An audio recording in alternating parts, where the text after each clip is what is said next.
ഉൽപ്പത്തി 24 അധ്യായം. ഇസഹാക്കും റബേക്കായും. അബ്രാഹത്തിന് പ്രായമേറെയായി. കർത്താവ് എല്ലാ കാര്യങ്ങളിലും അവനെ അനുഗ്രഹിച്ചു. അവൻ തൻ്റെ എല്ലാ വസ്തുക്കളുടെയും മേൽനോട്ടക്കാരനും തൻ്റെ ഭവനത്തിലെ ഏറ്റവും പ്രായം കൂടിയവനുമായ വേലക്കാരനെ വിളിച്ചു പറഞ്ഞു, നിന്റെ കൈ എൻ്റെ തുടയുടെ കീഴെ വയ്ക്കുക. ഞാൻ പാർക്കുന്ന ഈ നാട്ടിലെ കാനാന്യരുടെ പെൺമക്കളിൽ നിന്ന് എൻ്റെ മകന് ഭാര്യയെ തിരഞ്ഞെടുക്കുകയില്ലെന്ന് ആകാശത്തിൻ്റെയും ഭൂമിയുടെയും ദൈവമായ കർത്താവിൻ്റെ നാമത്തിൽ നിന്നെക്കൊണ്ട് ഞാൻ സത്യം ചെയ്യിക്കും. എൻ്റെ നാട്ടിൽ എൻ്റെ ചാർച്ചക്കാരുടെ അടുക്കൽ പോയി അവരിൽ നിന്ന് എൻ്റെ മകൻ ഇസഹാക്കിന് ഭാര്യയെ കണ്ടുപിടിക്കണം.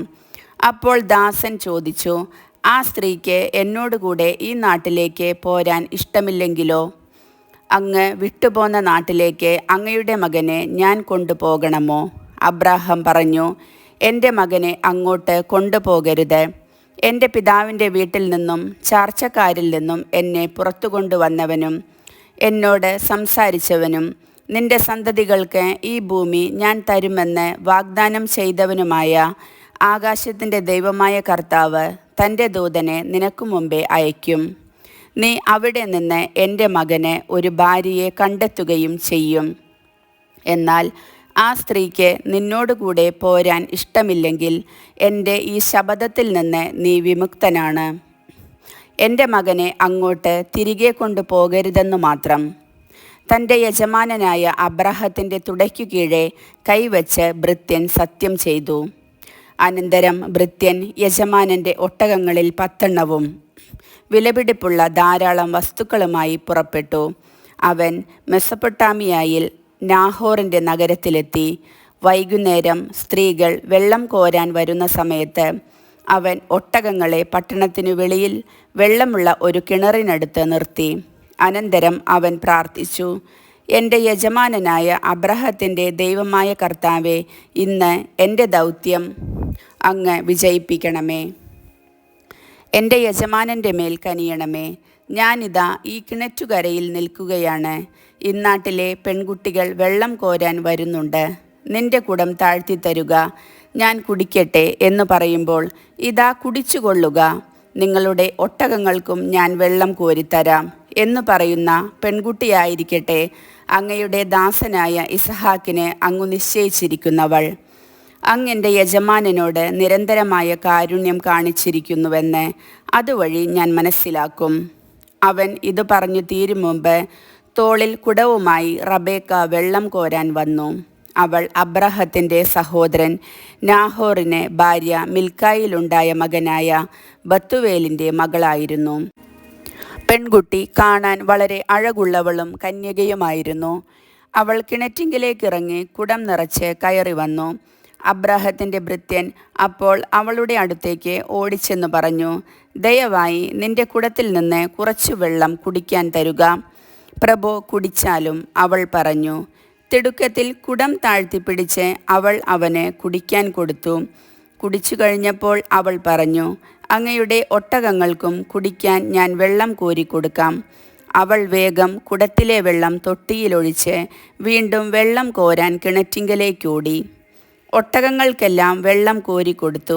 തൻ്റെ യാത്ര കർത്താവ് ശുഭമാക്കിയോ ഇല്ലയോ എന്നറിയാൻ അവൻ നിശബ്ദനായി അവളെ തന്നെ നോക്കി നിന്നു. ഒട്ടകങ്ങൾ കുടിച്ചു കഴിഞ്ഞപ്പോൾ അവൻ 1/2 ശെക്കൽ തൂക്കമുള്ള ഒരു സ്വർണ്ണമോതിരവും 10 ശെക്കൽ തൂക്കമുള്ള 2 പൊൻവളകളും അവൾക്ക് നൽകിക്കൊണ്ട് പറഞ്ഞു, നീ ആരുടെ മകളാണെന്ന് ദയവായി എന്നോട് പറയുക. നിന്റെ പിതാവിൻ്റെ ഭവനത്തിൽ ഞങ്ങൾക്ക് രാത്രി കഴിക്കാൻ ഇടം കാണുമോ? അവൾ പറഞ്ഞു, നാഹോറിന് മിൽക്കായിൽ ജനിച്ച ബത്തുവേലിൻ്റെ മകളാണ് ഞാൻ. അവൾ തുടർന്നു പറഞ്ഞു, ഞങ്ങൾക്ക് കാലിത്തീറ്റയും കച്ചിയും വേണ്ടുവോളവുമുണ്ട്, താമസിക്കാൻ മുറിയുമുണ്ട്. അവൻ തലകുനിച്ച് കർത്താവിനെ ആരാധിച്ചുകൊണ്ട് പറഞ്ഞു, എൻ്റെ യജമാനനായ അബ്രാഹത്തിൻ്റെ ദൈവമായ കർത്താവ് വാഴ്ത്തപ്പെട്ടവൻ. തൻ്റെ കാരുണ്യവും വിശ്വസ്തതയും അവിടുന്ന് അവനിൽ നിന്ന് പിൻവലിച്ചിട്ടില്ല. എൻ്റെ യജമാനൻ്റെ ചാർച്ചക്കാരുടെ വീട്ടിലേക്ക് അവിടുന്ന് എന്നെ നയിക്കുകയും ചെയ്തിരിക്കുന്നു. പെൺകുട്ടി ഓടിച്ചെന്ന് അമ്മയുടെ വീട്ടുകാരെ വിവരമറിയിച്ചു.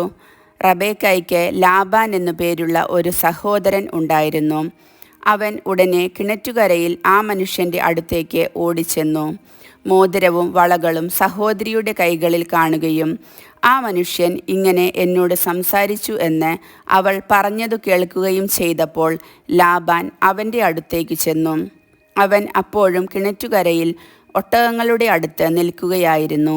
ലാബാൻ പറഞ്ഞു, കർത്താവിനാൽ അനുഗ്രഹിക്കപ്പെട്ടവനെ, വരുക. എന്താണ് പുറത്തു നിൽക്കുന്നത്? ഞാൻ വീടും ഒട്ടകങ്ങൾക്കുള്ള സ്ഥലവും ഒരുക്കിയിട്ടുണ്ട്. അവൻ വീട്ടിലേക്കു കയറി. ലാബാൻ ഒട്ടകങ്ങളുടെ ജീനി അഴിച്ചുമാറ്റി തീറ്റയും കച്ചിയും കൊടുത്തു. അവനും കൂടെയുണ്ടായിരുന്നവർക്കും കാൽ കഴുകാൻ വെള്ളവും കൊടുത്തു. അവർ അവന് ഭക്ഷണം വിളമ്പി. എന്നാൽ അവൻ പറഞ്ഞു, വന്ന കാര്യം പറയാതെ ഞാൻ ഭക്ഷണം കഴിക്കുകയില്ല. പറഞ്ഞുകൊള്ളുക. ലാബാൻ സമ്മതിച്ചു. അവൻ പറഞ്ഞു, ഞാൻ അബ്രാഹത്തിൻ്റെ ഭൃത്യനാണ്. കർത്താവ് എൻ്റെ യജമാനനെ സമൃദ്ധമായി അനുഗ്രഹിച്ചിരിക്കുന്നു. അവൻ സമ്പന്നനാണ്. ആടും മാടും പൊന്നും വെള്ളിയും വേലക്കാരും ഒട്ടകങ്ങളും കഴുതകളും അവിടുന്ന് അവന് കൊടുത്തിരിക്കുന്നു. യജമാനൻ്റെ ഭാര്യ സാറ വൃദ്ധയായപ്പോൾ അവന് അവളിൽ ഒരു പുത്രൻ ജനിച്ചു. തനിക്കുള്ളതൊക്കെ യജമാനൻ അവനാണ് കൊടുത്തിരിക്കുന്നത്. എൻ്റെ യജമാനൻ എന്നെക്കൊണ്ട് ഒരു സത്യം ചെയ്യിച്ചു. ഞാൻ പാർക്കുന്ന കാനാൻകാരുടെ നാട്ടിൽ നിന്ന് എൻ്റെ മകന് നീയൊരു വധുവിനെ തിരഞ്ഞെടുക്കരുത്. മറിച്ച് നീ എൻ്റെ പിതാവിൻ്റെ നാട്ടിൽ എൻ്റെ ചാർച്ചക്കാരുടെ അടുത്ത് പോയി എൻ്റെ മകന് ഒരു ഭാര്യയെ കണ്ടുപിടിക്കണം. ഞാൻ ചോദിച്ചു, ഒരു വേള ആ പെൺകുട്ടി എൻ്റെ കൂടെ വന്നില്ലെങ്കിലോ? അവൻ എന്നോട് പറഞ്ഞു, ഞാൻ സേവിക്കുന്ന കർത്താവ് തൻ്റെ ദൂതനെ നിൻ്റെ മുൻപേ അയച്ച് നിൻ്റെ വഴി ശുഭമാക്കും. എൻ്റെ പിതാവിൻ്റെ വീട്ടിൽ നിന്ന് എൻ്റെ ചാർച്ചക്കാരിൽ നിന്ന് നീ എൻ്റെ മകന് ഒരു വധുവിനെ തിരഞ്ഞെടുക്കും. എൻ്റെ ചാർച്ചക്കാരുടെ അടുത്ത് ചെല്ലുമ്പോൾ പ്രതിജ്ഞയിൽ നിന്ന് നീ വിമുക്തനാകും. അവർ പെൺകുട്ടിയെ നിനക്ക് വിട്ടു തന്നില്ലെങ്കിലും പ്രതിജ്ഞയിൽ നിന്ന് നീ വിമുക്തനായിരിക്കും. ഞാൻ കിണറ്റുകരയിൽ വന്നപ്പോൾ ഇങ്ങനെ പ്രാർത്ഥിച്ചു, എൻ്റെ യജമാനനായ അബ്രാഹത്തിൻ്റെ ദൈവമായ കർത്താവേ, ഞാൻ ഇറങ്ങി പുറപ്പെട്ടിരിക്കുന്ന കാര്യം അങ്ങിപ്പോൾ ശുഭമാക്കണമേ. ഇതാ ഞാൻ ഈ കിണറ്റിൻകരെ നിൽക്കും. വെള്ളം കോരാൻ വരുന്ന പെൺകുട്ടിയോട്, ദയവായി നിന്റെ കുടത്തിൽ നിന്ന് എനിക്കല്പം വെള്ളം കുടിക്കാൻ തരിക എന്നു ഞാൻ പറയും. അപ്പോൾ കുടിച്ചാലും അങ്ങയുടെ ഒട്ടകങ്ങൾക്കും ഞാൻ വെള്ളം കോരിത്തരാമല്ലോ എന്നു പറയുന്ന പെൺകുട്ടിയാവട്ടെ എൻ്റെ യജമാനൻ്റെ മകന് അവിടുന്ന് കണ്ടുവച്ചിരിക്കുന്നവൾ. എൻ്റെ ഉള്ളിൽ ഞാനിത് പറഞ്ഞു തീരും മുൻപ് തോളിൽ കുടവുമായി വെള്ളം കോരാൻ റബേക്ക വന്നു. അവൾ ഇറങ്ങിച്ചെന്ന് വെള്ളം കോരി. ഞാൻ അവളോട് എനിക്കല്പം കുടിക്കാൻ തരുക എന്ന് പറഞ്ഞു. അവൾ ഉടനെ കുടം തോളിൽ നിന്നിറക്കി ഇങ്ങനെ പറഞ്ഞു, കുടിച്ചാലും അങ്ങയുടെ ഒട്ടകങ്ങൾക്കും ഞാൻ കുടിക്കാൻ തരാം. ഞാൻ കുടിച്ചു. ഒട്ടകങ്ങൾക്കും അവൾ വെള്ളം കൊടുത്തു. അപ്പോൾ ഞാൻ അവളോട്, നീ ആരുടെ മകളാണ് എന്ന് ചോദിച്ചു. നാഹോറിന് മിൽക്കായിൽ ജനിച്ച ബത്തുവേലിൻ്റെ മകളാണ് ഞാൻ എന്നവൾ പറഞ്ഞു. അപ്പോൾ ഞാൻ അവൾക്ക് മോതിരവും വളകളും കൊടുത്തു. അതിനുശേഷം എൻ്റെ യജമാനനായ അബ്രാഹത്തിൻ്റെ ദൈവമായ കർത്താവിനെ ഞാൻ താണുവണങ്ങി ആരാധിച്ചു. എൻ്റെ യജമാനൻ്റെ മകന് അവൻ്റെ സഹോദരൻ്റെ മകളെ വധുവായി തിരഞ്ഞെടുക്കുവാൻ എന്നെ നേർവഴിക്കു നയിച്ച അവിടത്തെ ഞാൻ സ്തുതിച്ചു. അതുകൊണ്ട് എൻ്റെ യജമാനനോട് നിങ്ങൾ കാരുണ്യത്തോടും വിശ്വസ്തയോടും കൂടി പെരുമാറുമെങ്കിൽ അത് പറയുക. മറിച്ചാണെങ്കിലും പറയുക, എനിക്ക് അതനുസരിച്ച് പ്രവർത്തിക്കാമല്ലോ. അപ്പോൾ ലാബാനും ബത്തുവേലും പറഞ്ഞു, ഇതു കർത്താവിൻ്റെ ഇഷ്ടമാണ്. ഇതിനെക്കുറിച്ച് ഗുണവും ദോഷവും ഞങ്ങൾക്ക് പറയാനില്ല. ഇതാ റബേക്ക നിൻ്റെ മുൻപിൽ നിൽക്കുന്നു. അവളെ കൊണ്ടുപോയിക്കൊള്ളുക. കർത്താവ് തിരുവുള്ളമായതുപോലെ അവൾ നിൻ്റെ യജമാനൻ്റെ മകന് ഭാര്യയായിരിക്കട്ടെ. ഈ വാക്കുകൾ കേട്ടപ്പോൾ അബ്രാഹത്തിൻ്റെ ഭൃത്യൻ താണുവീണ് കർത്താവിനെ ആരാധിച്ചു. അനന്തരം അവൻ പൊന്നും വെള്ളിയും കൊണ്ടുള്ള ആഭരണങ്ങളും വസ്ത്രങ്ങളുമെടുത്ത് റബേക്കായ്ക്ക് കൊടുത്തു. അവളുടെ സഹോദരനും അമ്മയ്ക്കും വിലപിടിപ്പുള്ള സമ്മാനങ്ങളും അവൻ കൊടുത്തു.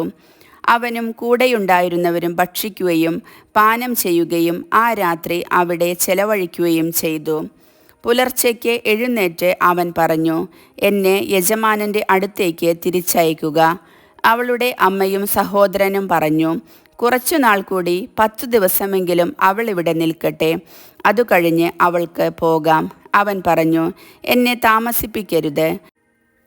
കർത്താവ് എൻ്റെ വഴി ശുഭമാക്കിയിരിക്കൊണ്ട് യജമാനൻ്റെ അടുക്കലേക്ക് തിരിച്ചു പോകാൻ എന്നെ അനുവദിക്കുക. നമുക്ക് പെൺകുട്ടിയെ വിളിച്ച് ചോദിക്കാം എന്നവർ പറഞ്ഞു. അവർ റെബേക്കായെ വിളിച്ച്, നീ ഈ മനുഷ്യനോട് കൂടെ പോകുന്നുവോ എന്ന് ചോദിച്ചു. ഞാൻ പോകുന്നു എന്ന് അവൾ മറുപടി പറഞ്ഞു.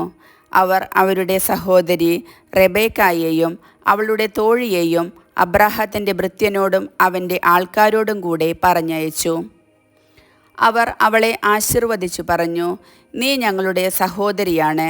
നീ ആയിരങ്ങളുടെയും 10,000-ങ്ങളുടെയും അമ്മയായി തീരുക. തങ്ങളെ വെറുക്കുന്നവരുടെ വാതിലുകൾ നിന്റെ സന്തതികൾ പിടിച്ചെടുക്കട്ടെ.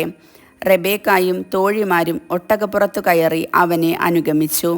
അങ്ങനെ റെബേക്കായുമായി ഭൃത്യൻ പുറപ്പെട്ടു. ആ ഇടയ്ക്ക് ഇസഹാക്ക് ബെർലഹായ് റോയിൽ നിന്ന് പോന്ന് നെഗബിൽ താമസിക്കുകയായിരുന്നു. ഒരു ദിവസം വൈകുന്നേരം അവൻ ചിന്താമഗ്നനായി വയലിലൂടെ നടക്കുകയായിരുന്നു. അവൻ തലപൊക്കി നോക്കിയപ്പോൾ ഒട്ടകങ്ങൾ വരുന്നത് കണ്ടു. റബേക്കായും ശിരസ്സുയർത്തി നോക്കി. ഇസഹാക്കിനെ കണ്ടപ്പോൾ അവൾ ഒട്ടകപ്പുറത്തു നിന്ന് താഴെ ഇറങ്ങി. അവൾ ഭൃത്യനോട് ചോദിച്ചു, അങ്ങകലെ പാടത്തുകൂടി നമ്മുടെ നേരെ നടന്നു വരുന്ന മനുഷ്യൻ ആരാണ്? ഭൃത്യൻ പറഞ്ഞു, അവനാണ് എൻ്റെ യജമാനൻ. ഉടനെ അവൾ ശിരോവസ്ത്രം കൊണ്ട് മുഖം മൂടി. നടന്നതെല്ലാം ഭൃത്യൻ ഇസഹാക്കിനോട് പറഞ്ഞു. ഇസഹാക്ക് അവളെ തൻ്റെ അമ്മ സാറായുടെ കൂടാരത്തിലേക്ക് കൂട്ടിക്കൊണ്ടുപോയി. അവൻ അവളെ ഭാര്യയായി സ്വീകരിച്ചു. അവൻ അവളെ സ്നേഹിച്ചു. അങ്ങനെ അമ്മയുടെ വേർപാടിൽ ദുഃഖിച്ചിരുന്ന അവന് ആശ്വാസം ലഭിച്ചു. കർത്താവിൻ്റെ വചനം.